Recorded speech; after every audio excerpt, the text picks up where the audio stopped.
Hi, my name's Emma Crystal and this is The New Mind. Today's guest is Emma Baxter. Emma is a good friend of mine. We've worked quite closely together with sharing clients, but Emma's a reflexologist. That's one of the reasons I've asked her to come on, because some of you listening may never have had reflexology or even know what it is. So we'll talk a tiny bit about that.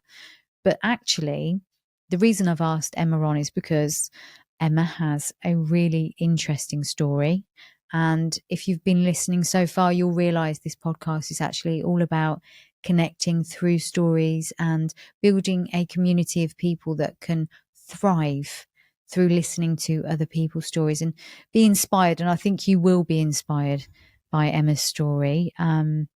There's lots of ups and downs. More recently, I said to Emma earlier that she's like a phoenix rising from the ashes.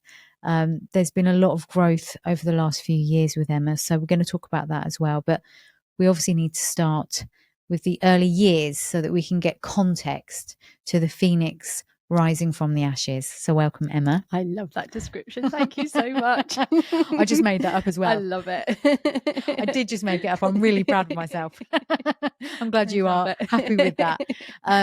Now, I've said a lot there, and I think I've given an overview of what to expect. There's a story, and I think this story is going to be really powerful for anybody listening. But there's lots of parts of this story which are going to be super powerful for the female listeners, because mainly that they will have maybe been through what you've gone through, or perhaps are going to go through what you've gone through. But I think really important for the male listeners as well, because it'll be educational. Absolutely. But there's so many different parts of this story that we've got to begin with childhood, because if we don't, we're going to lose the rhythm and the context. So before we go into any of the juicy bits, let's just talk about the first few years of Emma. I was going to say Emma Baxter, but you probably weren't Emma Baxter. It was Emma Wickens, with an INS. Right. So Emma Wickens, Yes. Small child growing up. Yes. Tell me about the first few years of life before there were some changes that were a bit difficult. I'm lucky. I had a good childhood. There was me, my mum, my dad, my brother. I was happy at school. I was quite confident. I was quite bossy, my mum tells me. Boss lady. I was a very, very bossy lady, bossy big sister as well. So life up to about the age of 10 was great for me. I'm lucky. Family holidays in this country. I remember doing lots with my dad. I've got really, really fond memories of doing the holidays with my dad. What sort of holidays did you have? Just in the cottages down in Cornwall. Nice. Eating the soggy egg sandwiches in the car when it's pouring with rain, with your dad saying, "No, there's a bright spot over there. It's going to clear in a minute." With his fingers crossed. Yeah, and then the wind breaks on the beaches, trying to huddle in from the wind and the rain. So very typical British holidays. But Cornwall's beautiful. Cornwall is gorgeous. Yeah. So I've got lots and lots of fun family memories from there. So you say till about 10. Yeah. So talk to me about what happens after 10. After 10, my dad is moved with his job and relocated. So we moved to a new area. So I'd already gone up to secondary school. And we moved to another area, and I had to go back down to what they had was middle school. Right. So I'd done a whole term at secondary, had to go back to middle school and try and make friends. And that's kind of the beginning of when my confidence started to really, really dive. Do you know, it's funny you should say that, because whenever I go through, not so much now, but I used to use this particular system for initial consultations, and we do blocks of stress. And I'd say to people, look, what you considered to be stress now is not what you would have considered to be stress as a child. So the things that happen to us as a child, one of them is moving homes, moving schools, losing your first pet gerbil. And I referenced that one because that's what happened to me, and I cried. Yeah, hamsters. Yeah, hamsters and gerbils. It was very traumatic, I'm not gonna lie. But moving schools is one of them, especially at that age, because that's such a fundamental age in terms of, like you say, confidence, self-esteem. Yeah, absolutely. And it just plummeted. And, then I went to secondary school where we'd moved to, had to travel on a bus, started getting bullied on the bus. So I'd leave even earlier to get the earlier bus in the morning. So I didn't see that group of pupils on the bus. And then really, really struggled to make friendships throughout the whole of my time at secondary school. That's tough. Really tough. What was that like then? I mean, did you have safe people or not? No, No, not really. Even my kind of group of friends, one of my vivid memories is being on the bus in the morning and seeing them quickly go and hide behind the bus stop so they didn't have to get on the same bus as me. Oh, wow. And then carrying on that journey thinking, well, will they talk to me today at school or won't they? That's tough. Being in, when I was at secondary school, you were put in very bottom sets if you struggled with maths, with English. And I was with a lot of children who just didn't want to learn. So I kind of just got sucked into this whole scary environment of being bullied. And we forget actually how, I think I've spoken about the education system on literally every episode. We forget how, number one, the education system is flawed, but also how teachers don't know how to deal with those situations because they're probably not really given extensive information about that when they train. No, absolutely. And now we know so much more about, people with dyslexia, with ADHD, that probably a lot of the kids I were with had neurodiversity. I would imagine, that word just wasn't around. No. So actually, you've got all these people bunched together. Absolutely. And we all had different issues. Yeah. Well, yeah. And that's what's so difficult about learning, isn't it? How do you learn when it's not tailored? But anyway, so struggling with secondary school. Yeah. And then, those sort of teen years get even harder for you, don't they? They get even harder. So I was unfortunate. I got covered in acne. So, straight away, I'd look at myself every morning and not like who I saw. So that had a major impact on me. And then when I was 14, my dad was diagnosed with non-Hodgkin's lymphoma. And, we're going back a long time. Chemo wasn't as good back then. Yeah. And I just remember suddenly my life just completely crashing out. I remember actually sitting out with my rabbit in the garden crying, thinking, what's happening? Because my dad was just, idol's the wrong word, but I had a lot of respect for my dad. Was he the one that you looked up to for everything? If I was upset, he was the one who I went to. He's the one that would sit there with me at night and listen to me if I was upset, give me things to dream about at night. So I had a positive thought in my mind when I went to sleep. So for him to be diagnosed and then to see him progressively getting ill, and he got quite ill at one point, and not be the dad who I knew. I can look back now at 48 and think, crikey, he was probably my age actually when he had it. Right. If I look back now and work out the dates, he was pretty ill and he was facing death in the but he recovered. He did recover, but he was never the same afterwards. Yeah. Never the same afterwards. What would you say was the major thing that you noticed that was different in his personality? He looked old, and he was just tired, a bit more short-tempered, and perhaps I was really pushing the limits then, because a couple of years after that, I'm 16, I'm partying, I'm going out. Yeah. So I was pushing those buttons a little bit more for him. But were you doing that to be seen, do you think? I was doing that to be seen, and that's where I started drinking, because I could drink and not feel like that spotty, ugly teenager. Well, addiction is escapism. Not everybody has an addictive personality, but if you are using alcohol early on and you find that it enables you to escape from the inner world, which is so difficult to navigate, even with, let's say, I'm going to do the inverted commas here, normal sort of stuff to navigate. It's hard enough as it is. But, having seen that with your dad, and then I think one of the things is death becomes a reality. And at that age, you don't even have the prefrontal cortex fusion enough of it to be able to work that out and deal with that. So that's a trauma. A big trauma. And you just, you think at that age, your parents are there forever. You do think at their age they're old, but suddenly you get to that age and realise, hell no, they were young. But, death, even now, I mean, there could be people now that decide to turn this off. Oh no, I don't want to go about talking about death. That's too depressing. But from it will come an appreciation for life at some point. God, yeah. I mean, I said in my second episode actually with Dr. Sunny, that we don't talk about bowels, death. No, we don't. And sex. No. The three things that we all need to talk about. Yeah, and death is guaranteed. Yeah. I don't mean to be depressing, but it is. But it's guaranteed for all of us. Yeah. And we had an interesting conversation before we started to record about some of the stuff I'm doing. And you said, what if you don't get to 55? And I was like, well, I'll be dead. I won't care. But it's true. I would be dead and I wouldn't care. Yeah. But I want to live in appreciation of death. Absolutely. And with respect for death. Absolutely. And that's just, for me, that means ticking a few things off. Mm-hmm. I may not get there, but that's okay. But you're going to try. I'm going to try because it makes me feel good. It gets me out of bed in the morning. Yeah. In probably in a way that people would struggle to find that purpose. But yeah, you were pushing those boundaries. Yeah. You were drinking. Yeah. Partying. Yeah.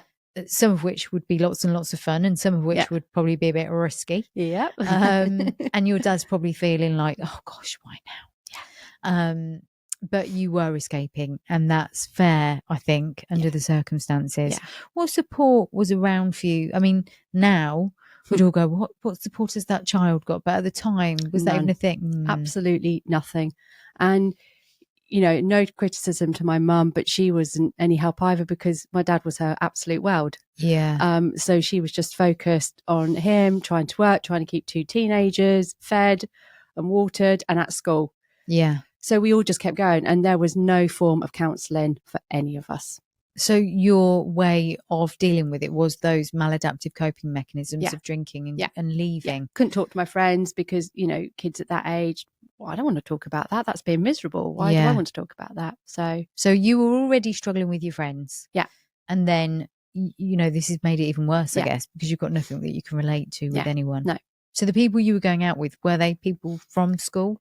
There was one person who I started kind of going out more with, but to be able to fit in and feel confident with her, I drank more. Yes. So that I could fit into this stereotype of partying and being happy. So actually the drinking was related to trying to create a character, and the character was allowing you to escape. Yeah. But was it also something that, would you say you've got an addictive personality? Absolutely. So it did. My husband would definitely say I have an addictive personality. So it does tick all boxes. Oh, yes. Yeah. Okay. So 16, 17 then. Talk about this part of your life. So this was kind of doing my A-levels. Don't remember much of my A-levels because I would be asleep in my A-level lessons, having partied the night before. But at this point, I think I was fairly happy. Then one night I phoned my mum to say, I've lost my keys. I'm not coming home tonight. I'm going to stay with my friend. To which she replied, you need to come home now. Your dad's not well.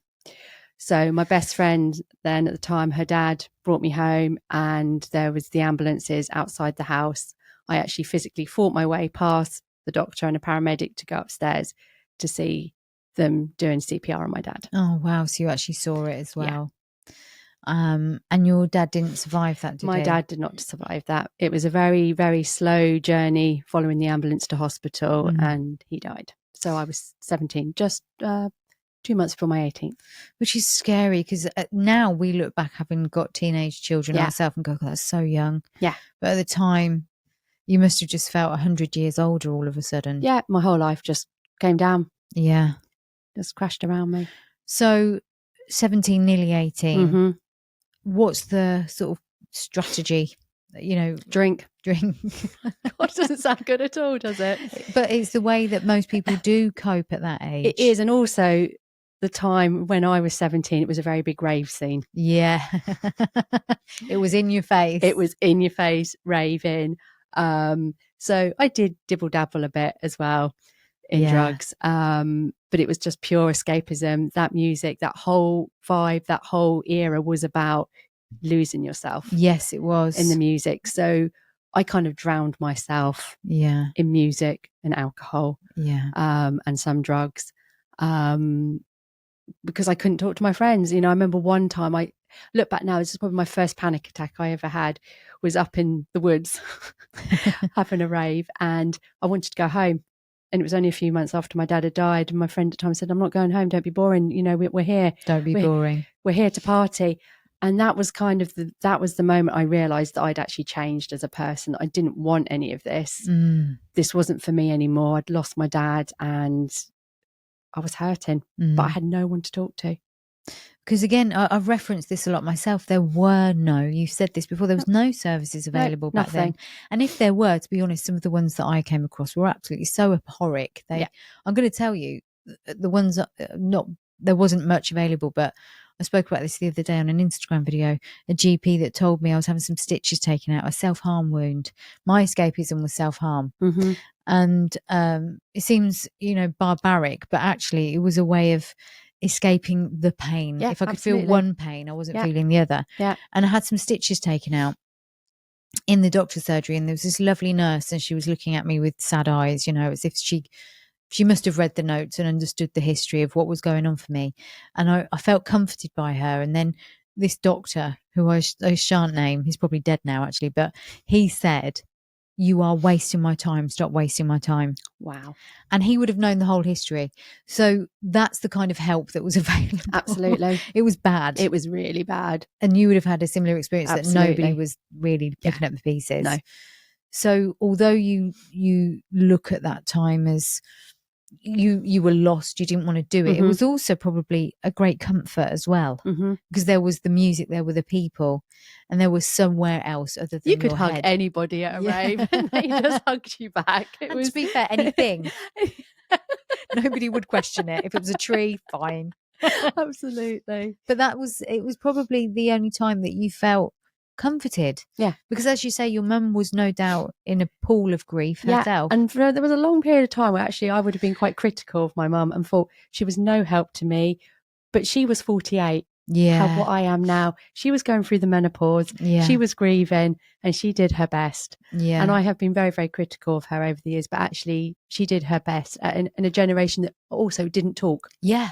Didn't talk about the menopause, didn't talk about grief. Yeah. So she had a whole load of stuff going on herself. And two young people people. Tough old times, really bad, actually. So, okay, rave scene, drinking, few little sweeties here and there. Absolutely. And then what happens? And then I, now I've got to keep track of this. Then I took a year out. I failed my A levels. Wasn't surprising. And I took a year out and kind of lost my way for a few months. And then I started to work in a local residential home for people with Down syndrome. Oh. And so I volunteered with the organisation for a year. So I supported people in the bakery, in the garden centre, and the arts and crafts, and just kind of loved helping people. So this is where the first bit of kind of understanding of helping people comes in. Yeah, and how I felt by helping people. I felt so good helping them, and really enjoyed my time. And then from there, I got a job in a residential home, and I loved working with older people. They loved listening to my stories of my rave nights out and then going straight to work the next morning. They loved to hear my stories.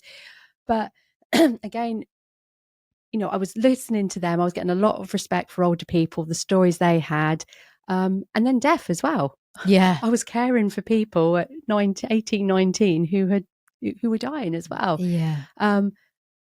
So I guess probably the pattern I was starting to repeat then is I was caring for people in the day and then going out at night and partying. Yeah. Not grieving for my dad, but just putting all my energy into helping people. Yeah, helping people and then escaping. And then a terrible tragedy happened, which completely changed my life at that point. My brother was involved in a really bad car accident in which his best friend died. Wow. I remember the police knocking at the door middle of the night saying, "You need to come with us to the hospital." So there's my mum and I at the hospital. And he was in ITU. Wow. So that night I sat there and I watched the nurse and I was like, oh my God, that's what I want to do. Wow. I want to be a nurse and I want to be an ITU nurse. It's amazing. Like all that grief. And there you are thinking, I want to help. Yeah. Yeah. And what I forgot to mention actually when I lost my dad is a month before I'd lost my nana and 2 months afterwards I lost my other nana as well. Oh, so my life. In the space of a few months when I was 17, I lost 3 people. Close people as well. Close people. And then how long after that was it that your brother has this terrible accident? So he has this accident when I was just before I was 20. So really in the space of that 3 years? 3 years, I lost people. Yeah, and people were ill. And what happened with your brother? So he was in a car accident in which a friend of his was driving and unfortunately just hit a bit of black ice and came off into a wall in a field. So his best friend died. His best friend died. 2 people survived. My brother was critically ill with head injuries. And did he fully recover? He fully recovered. Wow. So you have this moment of watching these nurses do their thing, and that changed your direction. Completely. I stopped drinking. I stopped drugs. I signed up to a nursing college. And I trained to be a nurse. Wow. So I always say to people, where there's trauma, you either sink or swim. Mm-hmm. And for a period of time, you found, it's funny, I sunk. Yeah, you sunk. Yeah. But then you found those swimming arms, which is, Yeah. we'll come to that. Yeah, we'll come to that later, because then you started to swim again. Yes.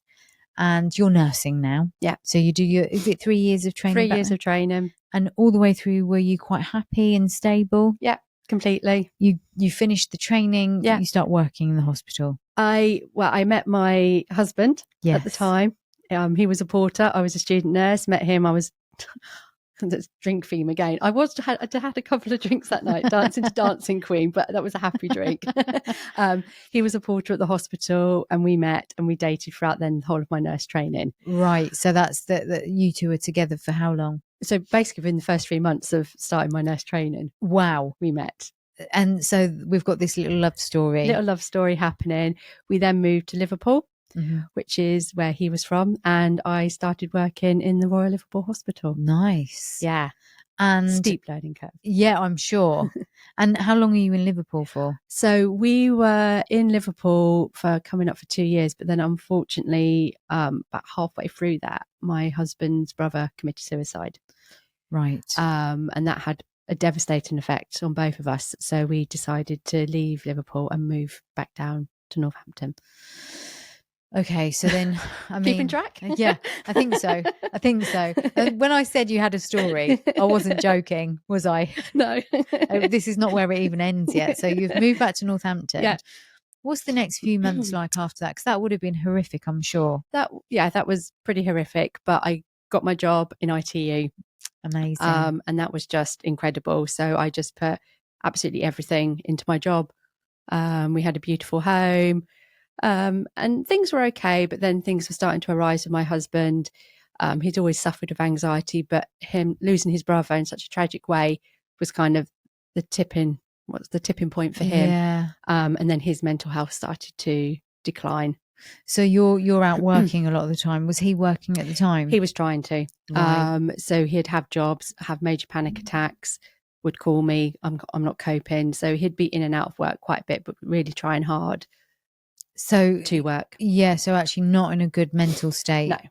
How were you coping with that at the time? At the time I just kept going because I thought I love him so much. I've got to keep him going, keep the job, keep working so I can pay all the bills.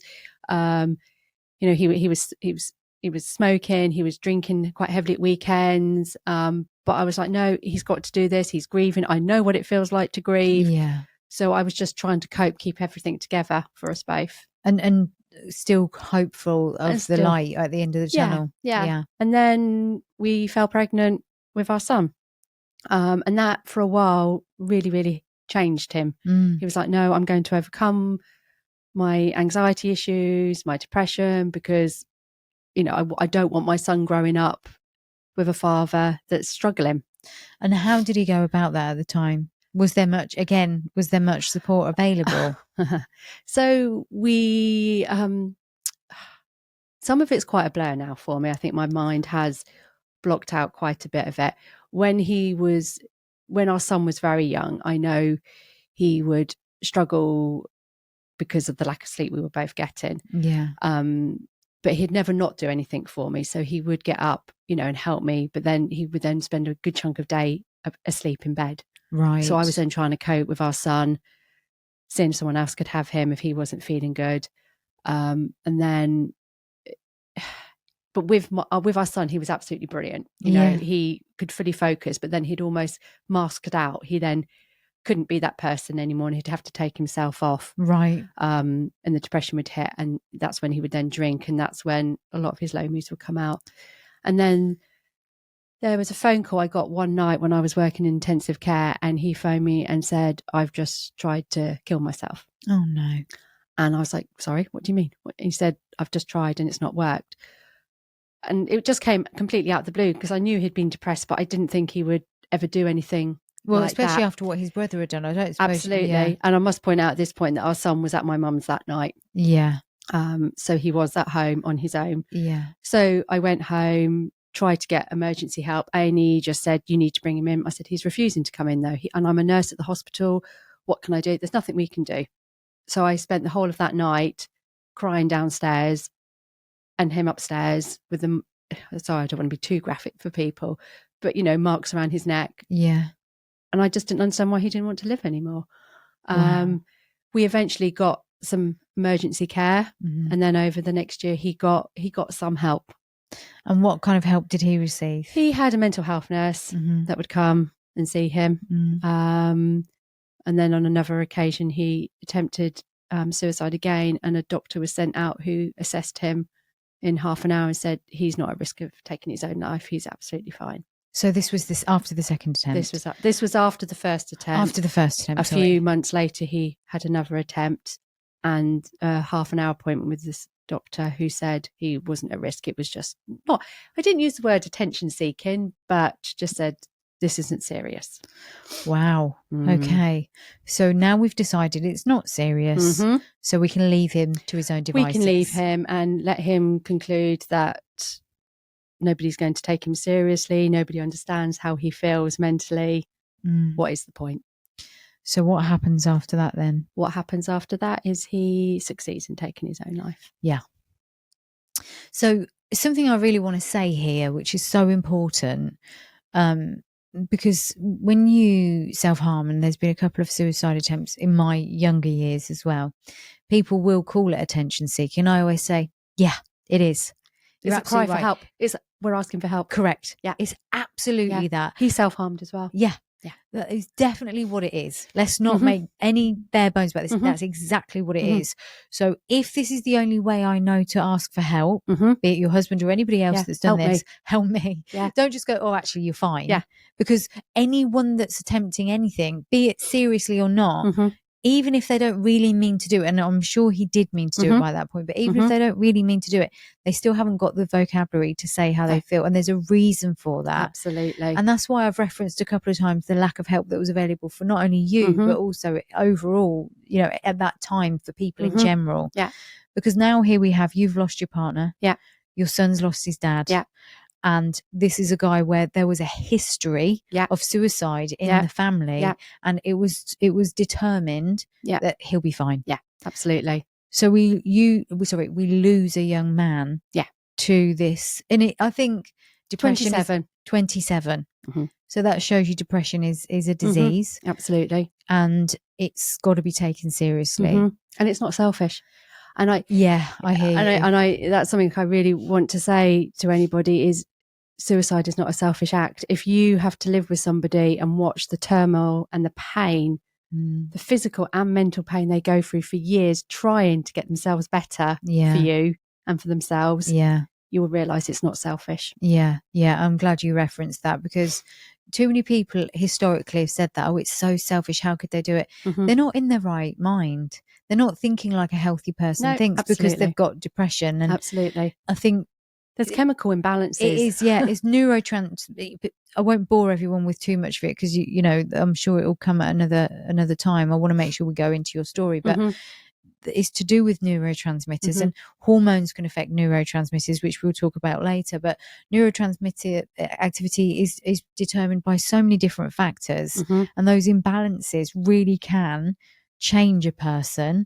And now we know more about the neuroscience, neurology and biology and physiology, but then the education really wasn't around. And even now, even though it's there, if you're somebody that's educated about being unwell, it doesn't mean that you suddenly feel better. It just means that you know why. And if you are in turmoil, it doesn't necessarily change the fact that you're in turmoil, just knowing. But I think one of the reasons I really, really wanted you on was because by the age, how old are you at that point, by the way? I was widowed at 29. So at 29 years old, you've nearly lost your brother, who has lost his best friend. You've lost your dad, you've lost 2 grandparents, and now you've lost your husband. And my brother-in-law. And your brother-in-law, oh my gosh. And now you are left a widow and a single parent by the age of 29. And you're also working in intensive care at that point, looking after everybody else. Yeah. So what on earth happens to Emma at that point? It's all a little bit of a blur. I think one thing we need to kind of make a point of now is that mental health was not spoken about nearly as much then as it is now. Yeah. And even for men, especially, not to talk about their mental health. Yes. We didn't have any campaigns like you have now. No. So to be bereaved by suicide Yeah. was quite a big taboo Yeah. as well, because people didn't want to talk to me because they didn't know what to say to me, or they had very strong opinions about what he'd done. Yeah. So I spent a lot of time either reassuring people that it was okay, or telling people it's not selfish what he did, and then hiding. Then I Yeah. hid it because I was so fed up of having to explain. You know, it's like I didn't get sympathy from people because he hadn't died from cancer. Wow. You know, Wow. it was more they could talk about me because he died from suicide. So it was more of a conversation stopper. Was it a bit of people. a gossipy thing as well? Absolutely. School playground. She's the one. Wow. Yeah. I've said wow quite a lot this episode, by the way. I don't mean to minimize anything, but I'm genuinely wow. Yeah. So 29, 30, you're not even 30, okay? Yeah. Young child, Yeah. everyone knows your business. Nobody's really holding space for you because they're not educated. Emotionally, how do you feel? Completely and utterly numb. So I didn't deal with my grief. I just went into complete and utter autopilot. I went to work, did my job, worked out, you know, finances, how to keep a house over, you know, a roof over the head for me and my son. Couldn't grieve because I didn't want my son to see that grief. I had to become a dad to him. So it was doing, right, what would a dad do? So I was mum and I was a dad, and I had to make sure that he grew up and wasn't affected, because I know what it's like to lose a parent. Oh my God. Oh my God. Okay. So Pick that apart. that's a lot, isn't it? And we know each other. So I know this story already, and I know it, and I'm hearing it again going, oh my God. But I did when I was getting ready for this, thinking, yeah, this is a lot. Yeah. And that's why you were here, because I say this a lot. You walk past people in the supermarket or in the street and you just pay no attention to that human being walking past you. And I said at the beginning of this episode, didn't I? We connect through stories. And it reminds me, doing this job and this podcast, do not think that person that you've just walked past you, that might have accidentally shoulder barged you or whatever. You don't know if they've just lost somebody that more. You've idea what they've been through. Never ever judge. And actually, everything you've said there is so important, because I think even now, if someone loses a partner or a close family friend to suicide, there is a taboo over it still. You know, I've heard some stories, as I'm sure you have, and there's so many taboos where people are still holding shame and not able to really express themselves. That's what I was saying earlier. If you don't know how to express yourself, sometimes the maladaptive coping styles take over, be that self-harm, be that suicide attempts, be that alcohol, be that drugs, be that sex, whatever it is, escapism. Yeah. So you're numb, not grieving. No. How do you, what's each day look like? Is it a haze? Are you aware of anything? It was just an absolute haze, just Groundhog Day every day. I wasn't angry with my husband. I was angry that the system had let him down and taken my husband away from me, and hadn't helped him to be here for me, for his son. I was angry that I'd become a single mum, and there's a lot of taboo around being a single mum as well. Yeah, that you get judged. Yeah, lots of reports and articles that say a child that's brought up in trauma or by a single parent isn't going to grow up and be, you know, who needs that pressure? Who needs that pressure? You know, when I just needed to find money to clothe us both and look after us both. And so, yeah, life was tough, but I lost myself in my son and my job. So Emma's now non-existent, really. Is Emma the mother, Emma the nurse? Yeah, absolutely.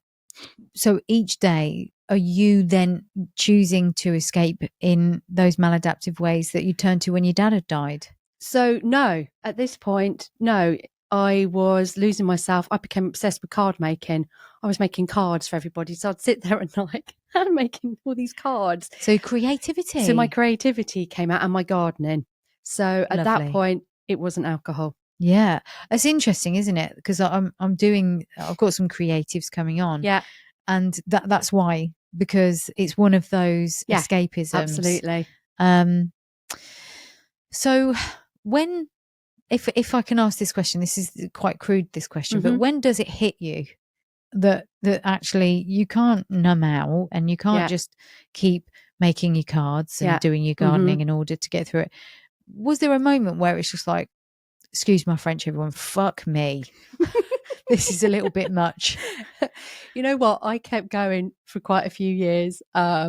And it was when I met my current husband and when I became in a stable relationship that it all turned wrong. Yeah. And people will think, well, Interesting. how's that? Because you met this guy who was wonderful, who took you away, treated you like a queen, was amazing with Peter. Oh, sorry, I probably shouldn't say, well, my son. He won't mind. But that's when it all started going wrong for me, because suddenly I had this person looking after me again. And he was not taking control, but was there to put the bins out on a Monday morning, was there to help with the shopping, the finances. And that's when it suddenly hit me what I'd been through for those kind of 5-6 years on my own. Because actually what he did was give you the time to reflect, because he took some of those jobs off you. Yeah. And you probably didn't realise at the time. No. So how soon after you meet him are you then starting to realise, oh my gosh, I've had to do all this by myself? Within the first probably 6 months. Wow. I knew that I was going to stay with him. I knew, he was going to be, my future husband. But during that time, I then changed job and moved to a chemo unit. So I think it was a combination of him looking after me so beautifully and my son, and then going to chemo where I was looking after people and seeing their lives, their stories with cancer, that it all just came crashing down, and all my amygdala just flooded me. Yeah. Danger. And now I look back, I realised I'd probably spent from probably about the age of 14 on a high state of alert for most of my life. I would say it's safe to say. Well, you would have been definitely in the cortisol response. Yeah, permanently. And which does, over a period of time, that chronic cortisol response, for those of the people that don't know, cortisol is your stress hormone. Being constantly flooded with cortisol has all sorts of damaging effects to our body, including inflammation, gut health, fatigue, joint aches and pains, migraines. So you realise, wow, I've been through all this stuff. Yeah. And it must have hit you like a freight train. Yeah, absolutely. Yeah. And then I started drinking. Yeah. So that actually, you were really, really, really healthy. And isn't it so common? And people don't actually talk about this. It's when things get better that you suddenly realise life is balanced. Yeah. And you suddenly realise that you haven't been in balance for so long. And then you remember all those reasons why. Yeah, absolutely. And I was just exhausted. Yeah. Absolutely exhausted. So drinking was now a bit like the self-soother. Yeah. So, of an evening, have a glass of wine, have another glass of wine. It was, I can relax now because I've got my, he was my partner then at the time there. He can help me. My son's getting older. He's okay. But then what happens over time is you're still not dealing with your emotions. No. You're just suppressing them with drinking. Yeah. So you then start to get angry. Yes. And from a holistic point of view, that the liver becomes angry, the heart becomes blocked. So all these emotions just build up and up in you over time. Yes. So you then drink, but actually drink is making you angry. Yeah. And so many people I've spoken to who have lost have done the same, thinking this is going to make me feel better. But actually all it does is it just puts alcohol on top of those emotions. And now you've got a heavier load to carry. Yeah. But the thing is, and this is where we referenced earlier, the addictive personality. Some people actually, I think it's proven that some people, you can't make them be addicted. Doesn't matter how much you try, they just don't have it in them to be addicted. But there's a hell of a lot of people that have very addictive personalities. And I think it gets worse now because of the sort of way the world is, the swiping and the algorithms and the way things are in your face all the time. Our brains are now becoming more addictive. Absolutely. But we know that if I reference lots of different theories, we know that the self-soothing, it gives us such an instant gratification that it's the same with phones, isn't it? That we don't want to give that up because we can't see past it. We know that there's, for you in particular, there's all this stuff. Well, I haven't got time to... I've got a young son, I've got this relationship, I've got my job. I haven't got time to sift through all of that. That instant gratification will always win until something changes that. So what changed that for you? I mean, there's quite a lot in between where you actually stopped drinking fully. Yes. Yeah. So I would then have periods where I wouldn't drink, trying to conceive our daughter. We had fertility issues, so I hadn't drunk for quite a while there. You know, we were very fortunate to fall pregnant and have our daughter, and I had a spell of time there where I didn't drink. How did you cope then? Now I look back, I know not at all well. Right. I had postnatal depression. I just didn't deal with it. Again, I did that thing of I'll just suppress all my emotions because I've just got to keep going. Yeah. Survivor mode. Survival mode just kicked in. My amygdala just reminded me, well, this is what you did when your dad died at 17, so just do it again. Just let there's that kick the danger. in. Here's your coping. Yeah, there's your coping. So, you know, reach for a glass of wine in the evening when you've had a really difficult day with a young child. So you're still working at the hospital then? No, yes, sorry, I'll go back a little bit. When I was pregnant then with my daughter, I realised that actually all those years of caring and nursing for other people, I hadn't looked after myself. Interesting. And I actually burnt out from nursing. I was like, I can't do this anymore. I can't give to people anymore. That's pertinent now, actually, with if you look at the situation with nurses and pay and everything else, and they are all burnt out. I've got a few clients that are nurses and teachers actually, and I think they're all just destroyed by the lack of care that they get. Absolutely. The lack of support from your own, from the NHS as well. Yeah. From you know, the government, from your colleagues, because they're all burnt out too. Yeah, absolutely. So it's a real messy situation. It is. Especially when you've got real life issues going on around you. Yeah. So you stepped away from nursing. Is this when you then went into reflexology? Yeah, so kind of a year after my daughter being born and the drinking, it was like I need to start changing because it was having a negative impact on my husband, negative impact on my son. And what was that negative impact, if you don't mind me asking? I could really be quite horrible. Never shouted at my son, but would shout at my husband. And basically it was all those years of grief and anger. I didn't even know why I was shouting. I was just venting out on him. Yeah. And because he's such a horizontal, laid back person and would never react back, he let you. He let me. Does he understand that he was enabling that? Yes. And was there, I don't want to be too nosy, but was there a reason that he was enabling the behaviour? I think because he loved me. Yeah. I think I'm very, very lucky that he could see the other me. He could see the me. He'd had a very, very good life, hadn't had grief. And I think he could see the me when I wasn't drinking. Which is really lovely. Yeah. Because I mean, when we know as women, you know, just take it away from alcohol for a minute and look at things like hormones and PMT and isn't it funny she's in a bad mood? But actually, when you're in that space, if you've had trauma, PMT is magnified, I think. Yeah. Drinking on top of that and then having that taken away at times because of pregnancy or whatever. Yeah. I know myself when I've been in that zone, I've not always been the most pleasant person to be around. So I ask that because I think he was enabling the behaviour to a degree because he saw the bigger picture. Yeah. But it's not... He didn't know what to do. No, I was going to say, it's not an easy thing to navigate. No, and he thought, well, I would just be there, you know, for the kids, just to be there to support you. So really, I suppose having the children enabled him to have a purpose for staying beyond... Yeah. And that... Beyond me. And, you know, sometimes I wonder why he did stay with me. But the reason I'm sharing this now is, you know, there'll be people who will still judge me now. I don't, you know, being a heavily dependent, functioning drinker.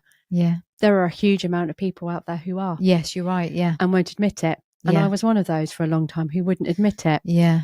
And it's, let's be honest. Let's be honest about what we reach for. Yeah. And I just hope by sharing this, there might be somebody else who realise, actually, I do need help. Yes. You're not right. Criticism. I need help. And I think that's what my husband was doing. He was waiting to help me. And that is beautiful because it does make a difference. Having people around you that will hold that space, will sit with you through it. Yeah. Not everybody has that. No. And not everybody has I guess the personality type to be able to do that. So you mentioned there'll be a lot of people that do that. I mean, again, in my practice, and I dare say in yours, there's a lot of people that are dependent on alcohol. They don't realise they have a problem, like you say, because it might just be a bottle after work and think, oh, it's just a couple of glasses or whatever. But it is actually so detrimental in terms of, you mentioned earlier the holistic point of view of stress. But then, I always say alcohol is a self-soother, but it's also adding fuel to the fire. Absolutely. It will soothe you for a very short period of time. But it solves nothing long term. It creates a lot of inflammation in your body and messes with your hormones, which messes with your neurotransmitters. And there's a whole knock-on effect. Your nervous system is basically unable to do anything for itself after a period of time because it's so dependent on this self-soother. And that's why I'm glad you're highlighting it as well, because when people talk about alcohol, they don't talk about that bit. They don't go, well, actually, I feel like it's a comfort, but there's all this acid and inflammation, and I know that, and that's making me feel worse. But the only thing I know how to do is to pick up a glass because I'm embarrassed or I haven't got anyone to talk to. Or I don't think anybody or someone will will care. judge me. And you said there, you felt some people might still judge you. Do you mean people that knew you then, or people that are listening now? Maybe even people that are listening now. Maybe people. It may even be a surprise. There'll be some of my friends who'll be surprised to know that I hit absolute rock bottom. I haven't shared it with them. Wow. Is there a reason that some of them don't know? I'm ashamed. Even now. And that's interesting because I mentioned you being the phoenix that's risen from the ashes, but there's still shame there. I'm really glad you're being honest and raw right now, because it's important for people to see and to hear. People judge, and we live in a very judgmental society, and I think social media has made it more like that. But and as you mentioned at the beginning, when I went through a lot of this loss, my brain hadn't fully developed, but I've only learned that by seeing you. That up until the age of 30, any trauma you go through is just, it's there. It is there. And it's I'm going to say this again because, I know you're still carrying a lot of shame, and I talk about shame so much with varying different subjects, but prefrontal cortex, starts to fuse at 7. Up until 7, everything that goes in is going through unfiltered, which is why children believe in Father Christmas and fairies, because they've got no way of questioning it. The analysis just doesn't happen until we get a bit older, and then children start to push boundaries by 8, 9, 10. Oh, why? I don't believe you. That's rubbish. My friend told me this. They start to question everything. In the teen years is very difficult because they're really having to push boundaries to learn, and their prefrontal cortex is actually developing around the experiences that they're having. So if you have trauma in your life from 0 to 16, really, they say 0 to 5 is the foundation years in terms of neurodevelopment, but I think in terms of personality and therefore reality development, anything that happens between the ages of 0 to 16 imperative, and then anything from 16 to 30 is still very, very important, because the brain, the prefrontal cortex, can take sometimes all the way up until 30, mostly between 21 and 25, but it can take a bit longer for some people. And so by 35, all of that experience is now stored and it becomes automatic. So you are a result of not just the genetic predispositions, but you are a result of your experiences. And we don't talk about trauma enough in terms of how it manifests for the individual and the choices that we make, especially if they're ill-informed because the information wasn't out there. It just means that the coping mechanisms, or I should say maladaptive coping mechanisms, are there with you because there's no one there telling you what to do or how to do it. And so the shame isn't really on you, it's on society. And it's if people are judging you and not being compassionate, or anyone that's got a drink problem, it really is coming from the point of view of what they're ashamed of in themselves. And so when you're carrying the shame, I would question why, because we're all inherently flawed, especially I think our age group particularly, because the generation before us were raised by people that our grandparents had either been in the war or were around that time, so there was a lot of trauma then. This is generational trauma, and we didn't talk about it. No one did. No one did, and people still struggle to talk about it, even though there's a more open forum, because we have been raised by people that were ashamed. Our age group is still ashamed, and our children are going to have to unpick that. Absolutely. And that's why we've seen such a I think a lot of people are scared of young people because they're owning who they are. And, and that's absolutely true, because my son will just say it as it is now. And actually, I think, but actually that's quite good. Yeah. Because a lot of the pain and the hurt I've been through, I haven't shared. I haven't told anyone. Yeah. Or the health anxiety fears I've been through, which is very common when you've had grief. Yes, it is. Yeah. I've just bottled it all up inside of me and been terrified of the next thing that's going to happen. Yes. But I'll have a drink tonight because then I'll forget about what might happen tomorrow. It's pure escapism. It started as escapism, and it stayed that way. Yeah. And when you weren't using drink, you were using work and helping other people. Yeah. Okay, so when did it change? Yeah, that's the big question. So, and I do really believe at this point that I was, I don't know if what people's personal beliefs are, but that my dad was looking out for me at this point. Yeah. Because I was at rock bottom, absolute rock bottom. And one night I was making something for my daughter and I had a severe anaphylaxis. Yes, I remember this happening. And my husband trying to maintain my airway as I was not breathing particularly well. And I went from fear to overriding peace, actually, just thinking, this is okay. This is my time. I'm feeling peaceful. I could hear the ambulances in the background. Then I could hear a paramedic next to me saying my name. And then within half an hour, I was awake. And the first thing I did was I apologised for having a glass of wine. Wow. So what was the allergy? Do you know now? They're not completely sure.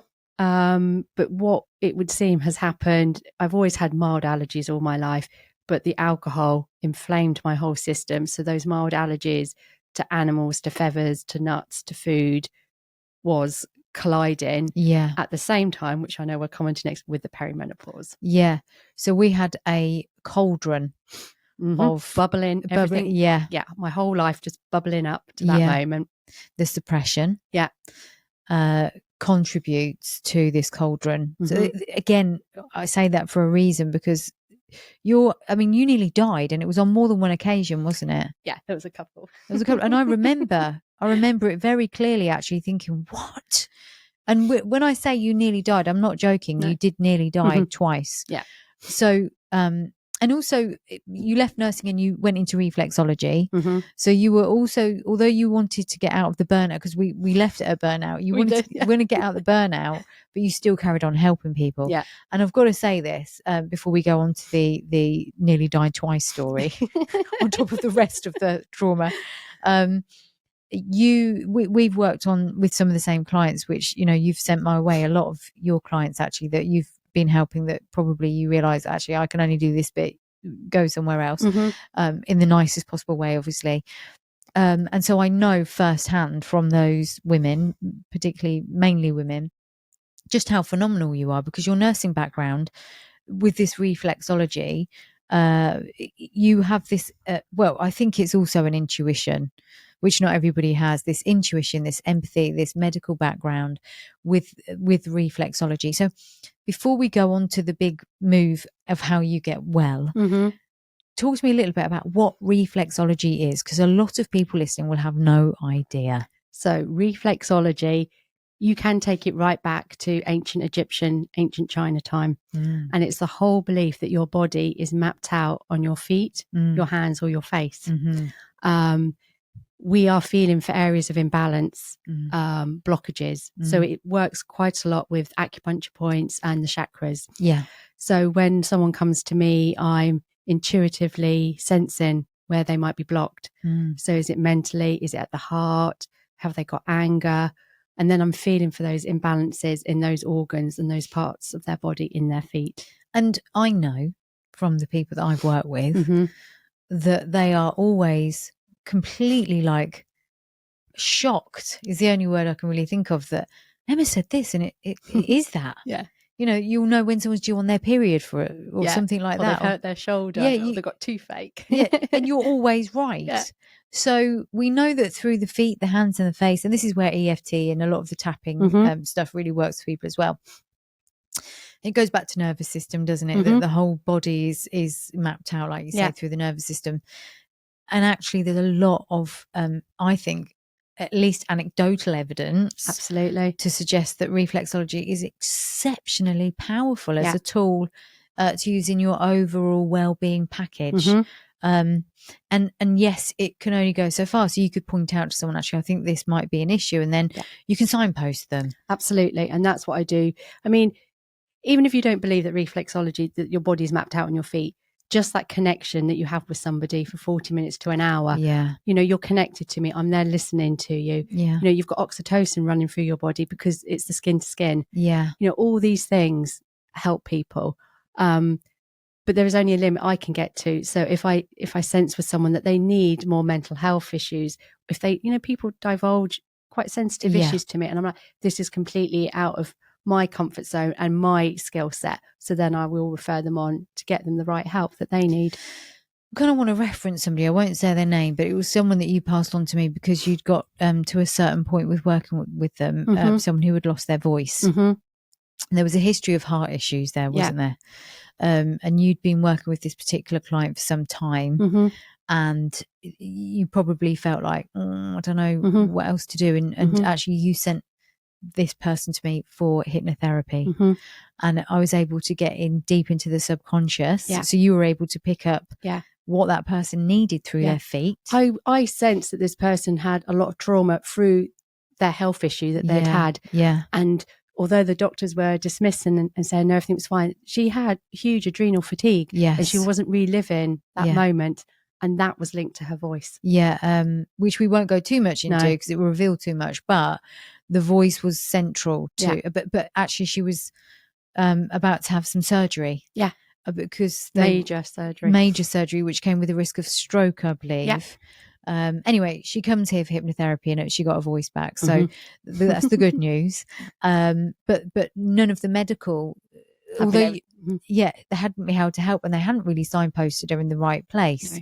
Whereas you being both medical and holistic, this is why I'm trying to get this across, you saw something there as a medical issue, but also that needed a very holistic approach. Absolutely. And so I kind of want to just really drum home the power of these holistic therapies. Absolutely. Because that was the beginning, you know, having reflexology myself and then training in it was the beginning of me realizing how much our body and mind are linked. And and we cannot ever, and again, I always say this, one of the reasons I took over the Northampton clinic, because I was so acutely aware from my own experiences. And even now, if I'm stressed, I know I'm stressed because I feel like I'm constantly walking up a flight of stairs.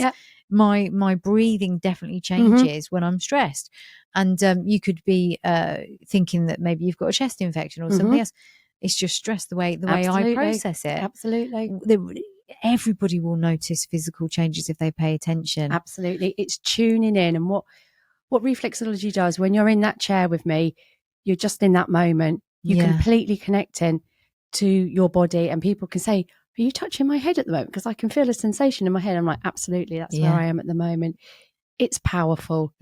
And that's, by the way, just for some, if you've lost track there, that's when she's touching their feet. Yes, sorry. Yes. When she's touching their feet, they feel like she's touching their head. But actually, she is touching their head through their feet. That's it. Just to be clear, I knew what you meant, but I knew that would be confusing. She doesn't actually touch the head, although actually sometimes you do touch the head, don't you? Sometimes I do touch the head, but most of the time the big toe is the head to me. And anyone that's had reflexology will get this. Will know this. But if you haven't, try it. Because it's phenomenal. But again, you started to realize everything's intrinsically linked. Absolutely. The mind, the body, the stress, the soul, the spirit. Started to realize that my anger was my suppressed issues from everything going from my childhood, all the loss I'd been through. The way I was breathing was completely wrong. That was my anxiety. You know, it wasn't necessarily my asthma. It was me being panicky. Started to realize that the two were very heavily linked. And that you had lived in your cortisol response for basically all my your life. It's a long time. And then you have this anaphylactic shock. You nearly die twice. I'm not even joking when I say this. We're not playing this down. No, It's we're not genuinely playing it true, down. which was scary for everyone involved. And then you have a moment of, like you say, you apologize for drinking. Why did you apologize out of interest? Mainly because of my son. Right. Okay. When your son says to you, I don't want to drink because I've seen you drunk. Yeah. Big reality moment. Yeah. And the fact at that moment, could have lost his mum as well. Yeah. And that's where a lot of this pain is coming from. It's what could have happened. What I could have done to him and set him on a spiral of a young age with no parents. Yeah. And that is going to hurt when you think about that. And I know he's still angry at times with it. Yeah. That's why it's so brave of you to do this podcast. And I asked Emma, not everybody that comes on has been asked by me. Some people have asked to be on, but I asked Emma to come on because she's honest and raw and real. And this is why people love you and they feel safe with you. Thank you. Because you're not judging them in the way that you've perhaps felt you were judged earlier on in your life. And you hold space and you look after everybody else. And I thought it was a really important story to share because we do need the raw truth. And you are prepared to give that. And that's really, really powerful. I can't tell you how powerful because you're just you and you'll think that this is, I hope it helps one person. Just one person. It will help more. If they're struggling. It will help more. I can guarantee you with that. Sometimes you won't know about it. And that's sometimes the best way to help people. Yeah, absolutely. It keeps you humble. Yeah, absolutely. And you are everything and being humble at the same time. So somehow you manage to be magical and humble all at once. But that sense of what could have happened was enough then. So that pain, I always say use pain for power. The pain of what could I have done to my son? Left him without two parents. Although and my daughter, but I didn't worry as much about her. Because her dad was still here. And although he's been a dad to Peter as well. Yeah, my son still has that trauma. Of course. Yeah. Of course, because he was 16 months? 16 months old. When he lost his dad, yeah. Okay, so there's a moment there of realisation like, wow, I've got to do something. So what's really interesting is what's happened since, I think. Because you mentioned the perimenopause there. Yes. So you realise something's got to change. Yeah. And you realise that you're also going through perimenopause, which I think for most women who've gone through, and I'm going through it now, that are going through perimenopause or have gone through perimenopause, it is, again, excuse my French, fucking hard. Absolutely fucking hard. It's really hard. You feel like a totally different person, don't you? Yeah. And you know that you still exist as the person that you need to be or want to be. You're functioning. You're functioning, yeah. But it's really hard. And I think it challenges you on so many different levels, physically, mentally, emotionally, spiritually. It gets you in all of them. Absolutely. So you're going through this realization all at once. This cauldron is bubbling. Yeah. And the only way to deal with it is to go the holistic route. Yeah. So what's the first thing that you did once you realised you had this cauldron bubbling? I think for me, it was on my second anaphylaxis. I was up in Chesterfield. I'd just been on a yoga retreat. Yeah. And the doctor at the time said, I've seen this in lots of women your age. And I was thinking, what do you mean, lots of women my age? Came away from that feeling quite put out, thinking, how dare you? But he didn't even use the word perimenopause. He just said your age. Your age. Yeah. So then I spent a few years being dismissed of, well, there's nothing wrong. It's not perimenopause. It's, nothing to do with that. And then a few years into that, I was starting to think, no, this is so much more, the allergies, the reaction to drink. And I've since found out talking to so many women who become intolerant to alcohol. Yeah. Because of perimenopause. And allergies develop as well. Yeah. So I kind of took it in my own hands and read a very good book that stopped me drinking. What was the book? It was by Annie Grace, the 28-day experiment, I think it's called. I read that each day and I stopped. Wow. And it'd be 4 years this month. Yes, you did say that before we started. So 4 years, no alcohol. No alcohol. And that book, and she, why I liked her, because she was raw. She admitted to drinking. Yeah. And because of her, so many more women and men have admitted to it and stopped. And although I was functioning as a reflexologist, I've become even stronger in that time now, holistically. Yeah. My mind is clear, and life is good, but the perimenopause has been hard during it. And we spoke, I mentioned earlier that I started to take estrogen and female testosterone. but I hadn't got on particularly well with progesterone. And you mentioned you haven't taken any No. HRT because it's not for everybody. And I No. think that's why I bring that up, because some women do not get on with HRT. Some women do, and it's a personal choice. And it Absolutely. I would say, for me, I've been in a lucky enough position to go down the private route. I went to Louise Newson's private clinic. And again, not everybody's in a privileged position to do that. Hence the reason I really wanted to focus on this bit as well, because you need to know that if you're told you're too young, the chances are that's because the GPs are not educated enough. They still live in whether it's mental health, whether it's perimenopause, and indeed a lot of physical health issues, they are limited to what they know. And you do need to go down and read some books, and you need to listen to your body. Listen to your body. What is your body telling you? I mean, we referenced that client there that had been through the medical route with her voice. She was about to have a big surgery, and actually going through a process of listening to her body, coming to see you, then led her to me, and we were able to work with her collectively and collaborate to actually get her to where she is now, which is really good. She's really happy. She's thriving in her life. She's doing so beautifully well. She is. She's working again. She's working. She's thriving, and that's because she went down the holistic route, but she must have listened to herself first. And so listening to yourself is really important, but reading the books, listening to the podcasts, but understanding you're an individual. So whatever you hear is not the answer for you. You've got to absolutely have the information. And I think, find someone that you trust. So for me as a reflexologist, I work with each of my clients. They're each an individual. And when they come to me, that the problems they've got are from things they've been through in the past. So I want to work out what's happened. I want them to peel away. It's like an onion. I want to peel away at those layers and work out, if someone says, I can't sleep, well, why can't you sleep? We need to go right back and find out what have been the triggers for you not to be able to sleep. So I think if you can find a therapist of some kind that can listen to you and help you and take on the hard work and peel away those layers. And some of those layers have been really, really painful for me. And I've wanted to avoid them, and I have done at times. But it's to face those, because the minute you face those traumas is the minute they lift and you can move on. And you have to make some tough decisions when you face your traumas. That's the thing, like facing your trauma. This is why people don't want to do it, because you have to make life-changing decisions. And who wants to do that? It's easier to pour the glass of wine.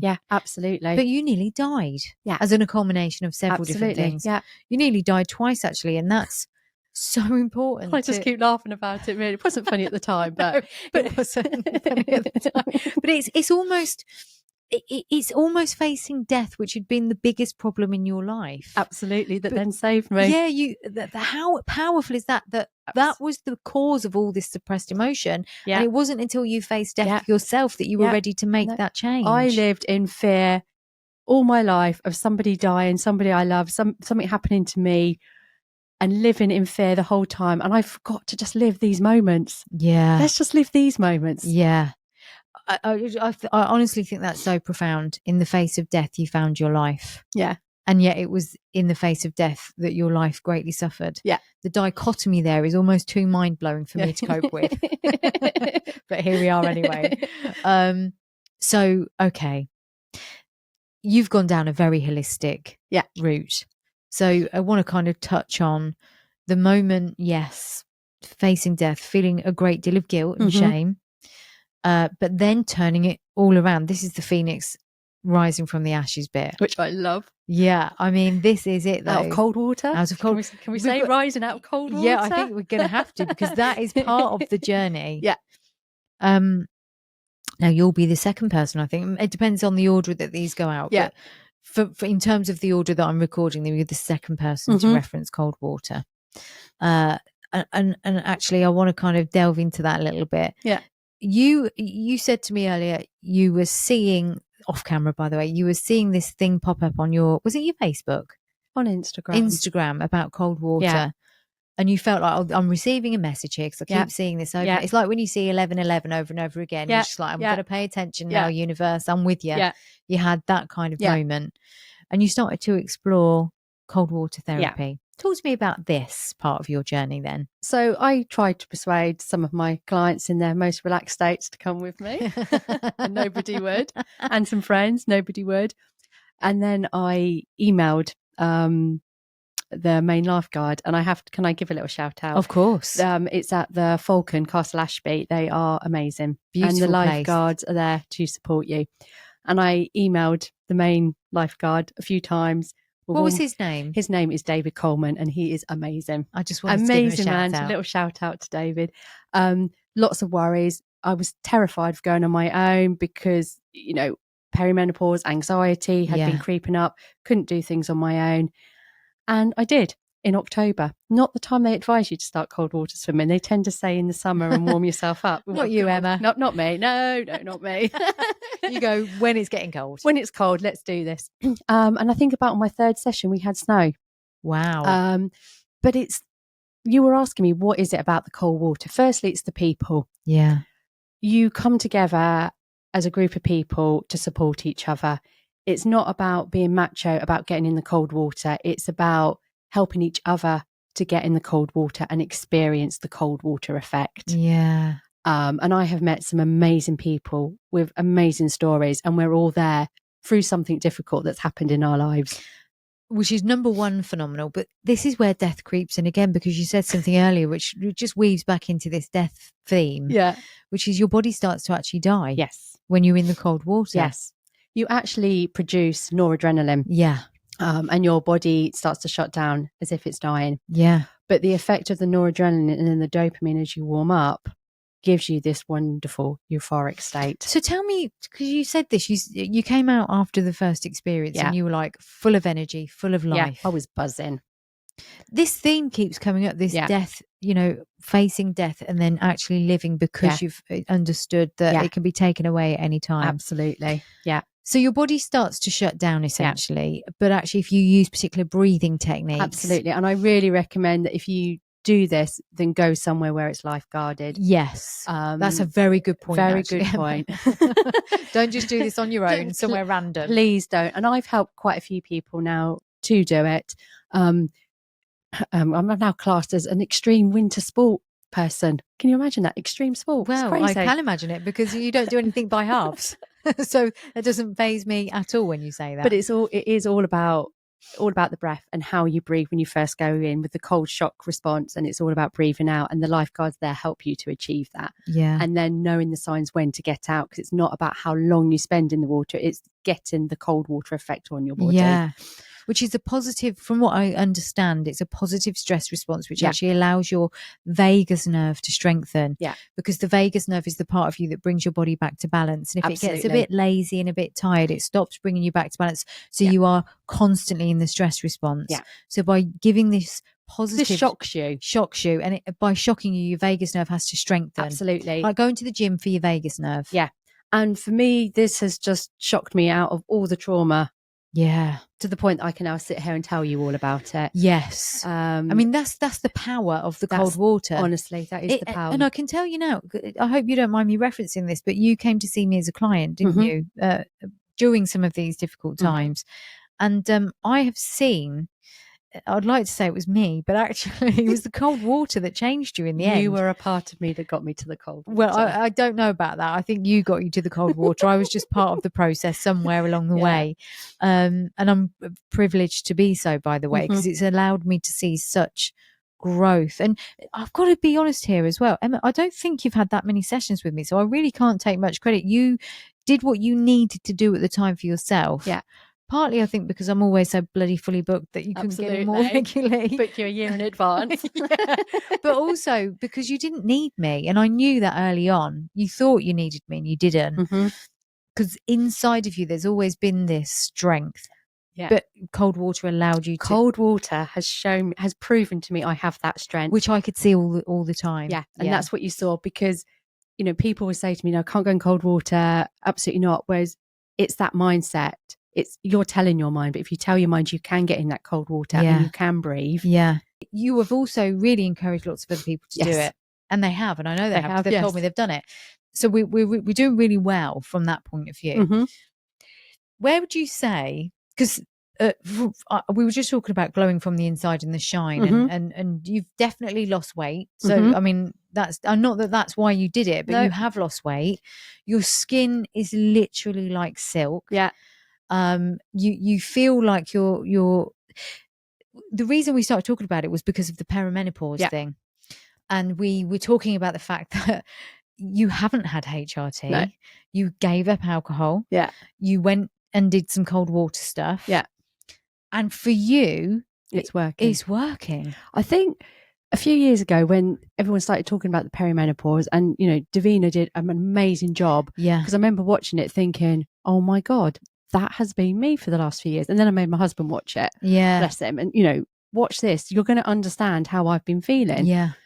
But then I was worried about, we all then suddenly thought we need HRT. Yeah. Yeah. And I'm not disputing that for some women, HRT is absolutely the right thing. Yeah. But that was my first reaction. I need HRT. Yeah.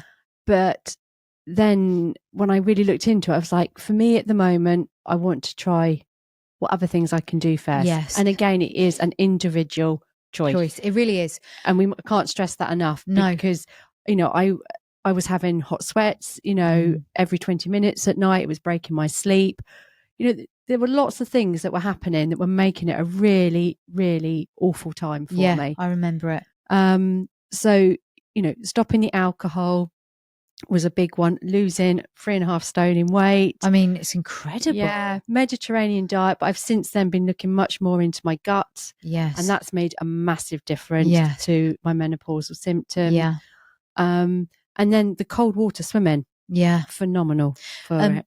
You spoke about the Zoe thing earlier as well, which you've done more recently from March till now. Yes, I have just completed the Zoe trial. So for those who don't know, there's a guy called Tim Spector who's a scientist in London, and they've been doing research now for quite a long time into the microbiomes in our gut, which are more unique than our DNA. Yeah. And how food that could be right for one person is not right for someone else. Correct, yeah. So I took part in this study and now have a unique list of foods that my body wants me to eat as much. I can eat avocado as much as I want to. Yeah. And I'm not putting on weight. Yeah. I'm getting healthier. My bowel movements are better. My hot flushes have gone. But I've got it so tuned now that if I do eat some sugar, I will get a hot flush. So I know now exactly what the triggers are for me in the perimenopause. And this is why I referenced a bit earlier before we got cut off by the technical error, the very holistic approach. You've looked at diet, you've looked at the cold water stuff. You're not somebody that runs 20 miles a day to lose weight. No. Literally, these changes have been life-changing. And the Zoe thing's more recently, but you'd lost a lot of weight before that, hadn't you? Lost a lot of weight before that by doing a Mediterranean diet and just understanding why I reach out for foods, the emotional link to it as well. Yeah. I deserve a reward. Yeah. And also getting rid of this idea that my body has to look a certain way. Yes. You know, now I embrace my cellulite and my stretch marks. It's part of me. Yeah. And for me, losing the weight was much more to do with fitness. Yes. My fitness and my energy levels. Yeah. And we talk a lot. And I'm over the time that I'm doing this already, I've already had quite a few gym bunnies in and coaches and so on. And I'm a big fan of the gym. I'm not going to lie. But actually, you know, looking at what other people are doing, it's really important to know that you can do exercise outside of a gym too, guys. Absolutely. It doesn't have to be in a gym. Absolutely. I mean, I used to be an absolute fanatic in the gym 10 years ago. But then I started getting injuries. Yeah. And joint pains. And that kind of, you know, that stopped me. And then when I had the anaphylaxis, it terrified me about exercising. Yeah, because cortisol. Yeah. Is that the thing that... Yeah, it can trigger me. Yeah. So the cold water has been, and it's finding something you love and not having the obsession, isn't it, about losing weight. It's about how it makes you feel. Because you do love the cold water. I love the cold water. She loves the cold water, like loves the cold water. Loves the cold water. And you've become an inspiration to so many people that know you and follow you and you know, I think watch in anticipation for what you're going to do next. But actually, like you said, it's a really unique thing. So going back to the HRT, I've just started estrogen and female testosterone. I think I was saying that. But progesterone didn't work for me. Partly, I think, because it could be the synthetic one because they can't get hold of the bio-identical for that at the moment. Yeah. It's a shortage of that. But as soon as 3 days in, and again, I've never been on the pill. I've never had any synthetic hormones. Within 3 days of taking progesterone, I was like, no, I've got to get this out of me. It's not working for me at all. The estrogel, which is bioidentical, and the testosterone cream, which has been given to me privately through a registered private clinician, but it's not licensed in the UK, only in Australia. So they have to go to Australia to get it, yada, yada, yada. But anyway, those two for me have definitely made a difference because I wasn't exercising. I didn't want to exercise. I've always exercised. Yeah. That doesn't mean I'll stay on it, actually. No. It just means that in order for me to get back into a rhythm and a routine, Absolutely. it's working for me at the minute, and I will address it. I won't just accept it and continue. Absolutely. It's looking at what those triggers are as well. Yeah. And it, I want people to see this phase. Don't dread the menopause. This is a transition. This is, if we want to look at it holistically as well, women go through so much change at this point in our life. You've got children that are going off to university. Oh, wow. Yeah. Women have lost their identity. They've done everything for their kids all their life. It's like, now what about me? And it's a real crossroads point. It is. And I say to women, which way are you going to go? This is your time now to absolutely shine. And, I talk to my daughter about it all the time. I don't want her to grow up and dread this. Yes. She's about to hit puberty. It's not negative. This is just a cycle of life. So let's just embrace that. Well, actually, you say it's a cycle of life. We're lucky to go through it at all because there was a time when we would have been dead by now. Or at least dying. Yeah, absolutely. But interestingly, if you look at the Eastern world, they don't actually use the word menopause. You're right. Because women are seen as wise. They don't have anti-aging. Yes. So a lot of this is society, how we've built it up, this fear about growing older. And actually, we're just bloody lucky that we're growing older. Yeah, we are. And you can, by the way, and this is a very good point to say this, you can grow old and be like that wise older woman, or you can be Dolly Parton. Absolutely. Either way, it doesn't matter. You've got to be happy, and it's your choice which way. And I also want women to feel in control. Yes, it's such a big thing. Yeah, you're not to feel out of control in this phase. And we can all, it's a bit like music. All women of all types, of all sizes, of all ages, of all different belief systems, we can all exist in the same space, just like music. Yeah. We can have a whole record collection that's eclectic and beautiful. And that's what women should be able to be. And that's what we should be celebrating. Yeah, absolutely. Yeah. So, I mean, a couple of things I want to say before we finish. One is, what are the kind of, I mean, I know, but there are a lot of women that won't necessarily seek out information about perimenopause. What were your main, looking back, symptoms? You mentioned the sweats, actually. Yeah, so they didn't happen first, and so a lot of GPs will dismiss you if you're not having that. Irregular periods and sweats are not the first things to happen with the perimenopause. For me, it was joint and feet pain. I couldn't get out of bed in the morning. Yeah. My feet were so crippling with pain that it took 5-10 minutes before I could actually walk properly on them. The irony with you being a reflexologist as well. Yeah, absolutely. Very, very low energy, very, very unhappy. But again, my doctor would link that back. Well, is it the depression that you've had in the past? So they were probably the main things. And then just putting on weight. Suddenly my shape seemed to change. Doesn't it just? So they were the first symptoms that I started to get. It was more just, I feel like an old woman. Yeah. And I have no motivation to do anything. Yeah. Couldn't work as much. My concentration went, my memory, which is still not good, but Post-it notes are a great invention. They are. I mean, the memory thing just blew my mind. Yeah. But see, now with my memory, when my memory goes bad, I know it's because I've overdone it. If I've done too much, if I've got too much stress, which we can't avoid all the time, then my memory goes more. So I now know I need downtime. Yeah. And that's where you go to the water, isn't it? That's when I go to the water. Because you were saying earlier on that you swam 5 miles in natural water. 5.25. Oh, I mustn't forget the Don't forget that 2.5, because that seems so long to get to the duck. I might as well have sworn again then.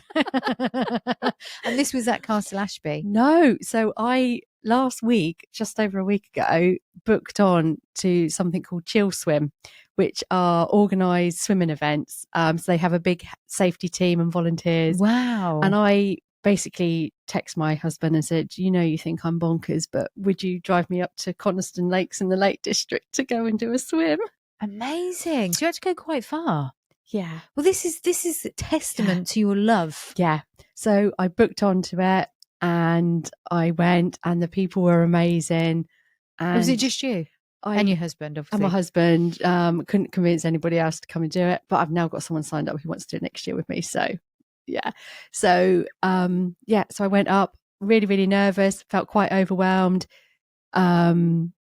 but I didn't swim in my skins, which is just swimming costume. Yeah. I did do it in a wetsuit just Yeah. to make sure, but I've done it. Next year it'll be the 7.5 and then it'll be Windermere, the 11. Amazing. I mean, you are literally a different woman. I am a different person since I've been doing it. Yeah. It And should be on prescription, honestly. it should be. Yeah. I say that about so many things. Yeah. Okay. So what's left to achieve, one? Yeah. And what's left to process, two? So left to achieve for me is to continue finding a good work-life balance. Yeah. Oh, wow. Yeah. And I know we've talked about that a lot because we are always dreaming of the next thing, but I am working harder at doing more for me. Yeah. Because I still do give a lot to other people. Yeah. But I now recognise, you know, at weekends I switch off. My phone goes off. Yes. It's my time. Yes. So important. That is really important for me. Yeah. And then what do you mean by the second question? A couple of points earlier on with pain points, I think shame and guilt. Yeah. Potentially. So I said, what's left to achieve and what's left to process? Because it's always an evolving journey, isn't it? I think it's for me to accept there was a lot that was out of my control in my life, and that how I've processed it, I just dealt with it at the time how I thought was right. Yeah. And I do openly accept that at times I wasn't a great mum, but I am only human. Yeah. And I know that one day my kids will grow up and they will make mistakes. Yeah. And they will look back like I'm looking back now on my mum and realising she did the damnedest hardest she could at the time. And you did.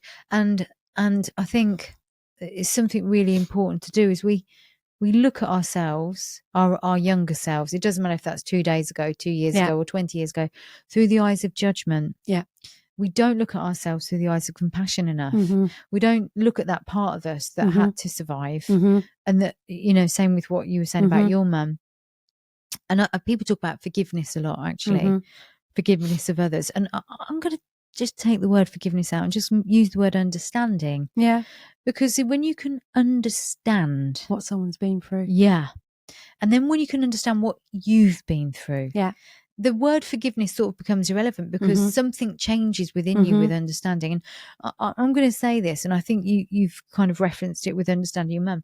My mum made some choices, and she's still making choices now that I will never fully understand. But what I do understand is she's made those choices based on the experiences that she's had. Absolutely. And even with my dad, who most people really can't understand that I can talk so openly about that, but his choices in life, even the ones where he was a perpetrator, came from the experiences he's had and the way his brain adapted to that. Yeah. And the same with the way my mum made her choices. So because I can understand. Yeah, you're breaking the cycle. Yes. And that's what I'm trying to do now. Yes. Be open with my children, tell them those days when I'm grumpy and why I'm grumpy. Yes. So that they understand. Hallelujah. And then let's move forward. Let's enjoy this moment. Yeah. Come and go for a swim with me. Yeah. Do they ever say yes to that? Actually, my son has now asked to go. So, yeah. You are working that magic. I am. If I get him in it, yeah. You know you've done something good when you can get your son to join in your activity. Absolutely. That's powerful. I think it's about acceptance, like you say, understanding, but looking at what gives you happiness now. Yeah. Because we can spend too much time in the rear view, can't we? Absolutely. And too much in the future. That's right. Not enough in the present. And I think that's the biggest thing that cold water gives you from the sound of it is being in the present. Yeah. And just completely tuning into my body that day. Am I tired? Have I got energy? What do I want to do today? What is going to make me happy today? And that could be as simple as just walking barefoot in the garden. Yeah. It doesn't have to cost money. I love that. I love the barefoot stuff. Not necessarily when it's wet because of the worms. I love it. Even the worms. May avoid the worms. I've had a couple of experiences where something very worm-like has been stuck to my foot. That's normally the rabbit poo for me. Yeah, well, that's not as bad as a worm because then I get guilty. If it's a worm, I get guilty that I've squashed the worm, and it feels horrible at the same time. If it just feels horrible, I can deal with that. You can deal with it. If I've killed a worm, I'm not okay with it. So, but I do like a bit of barefoot. Yeah, anything natural is lovely. Absolutely. I've got to say, like. I said at some point in the earlier episode, well, it's not earlier episode, it's earlier part of the episode, which became the earlier episode for you and I. People love you. And they really, like, anyone that's worked with you or that knows you that I know, is, I just told you earlier before we started to record of a situation where there was 3 of us standing on the doorstep here at the Northampton Clinic talking about how phenomenal you were, and you don't even know that that's happened. Mm-hmm. But there are lots of people that love you, and I hope that the people that have listened to this particular episode will understand why everybody loves you, because you've been so open. Your story is, I mean, I don't think we've done it justice. I don't think you can, but I think you can get a flavour Mm-hmm. of all the different things that you've experienced. And I think what I'm taking away from it is, no matter what stage of life you're at, you can still make changes. And Absolutely. you were how old when you had that second brush with death? So I was about 43, 44. So at that age, you've had 2 kids, you've had a career in nursing, you've changed careers, you've had a lifetime of vast but also traumatic experiences, as well as lots of lovely things. And then you go, actually, it's time for me to make some different choices. And that really fits in with neuroplasticity and the way that the brain can continue to rewire and develop. Absolutely. You are living proof. You can literally change your reality. I just hope people have listened to all of this and haven't been put off because we started by talking about death. Yeah. Because like I said at the beginning, from death, we learn to appreciate the life we've got. Yes. But also, I've been at rock bottom. And if you're at rock bottom now, there's nowhere else to go but up. And it doesn't matter how long it takes you, you can get there. And it doesn't matter what age, it's in you to do it. So just give it a go and find someone to support you. Yeah. Find a connection with a therapist or a reflexologist. Find someone to go on that journey with you. Someone who's got experience as well, who's been through trauma, who can relate to what you've been through. Well, we wouldn't have met if it wasn't for our professions No. and our, and I think you meet the most magical, amazing, powerful people along the way. And don't you gain so much strength from your clients that you say the things that people go through? So much. And that's humbling every day for me. Honestly, what people have overcome. I really can't put into words what a privilege, and you'll know this, what a privilege this work is. Like, even when I'm working all the hours under the sun, I do it because I love it. Yeah. And I'm not a good advocate actually for a work-life balance. I'll admit that. We were talking about that before. That is changing. That is changing, guys, because I realise there does need to be a work-life balance. But it's so hard when you love what you do. Absolutely. So much. Yeah, you just want to help everyone. And you do. And you kind of forget to help yourself. You do. But I don't even see it as helping them sometimes. There's a few people I've worked with and I've just been like, I can't believe you pay me for this stuff, because they give you such a sense of purpose, and their journey of healing gives you such a sense of purpose. And when you see what people overcome, it's amazing. It's amazing strength. But you're one of those people. I guess I am. So are you. Yeah. So are you. We are a mirror for each other. We are. In very different ways. But I can't thank you enough for coming on, because I know this wasn't easy, actually. No. I know that not a lot of people that I've asked to come on have said, oh gosh, me, as though somehow you're not worthy of sharing your story. But you are, and your story it's an amazing story, Emma. Thank you. And you're an amazing human, and I can't thank you enough for coming on. Thank you for asking me. Oh, you're welcome. And with that note, lots of love to you and to all the listeners as well, because I'm sure that they're going to need a little bit of love if they've resonated. Yeah, big hugs. Yeah. Thank you, Emma. You're welcome.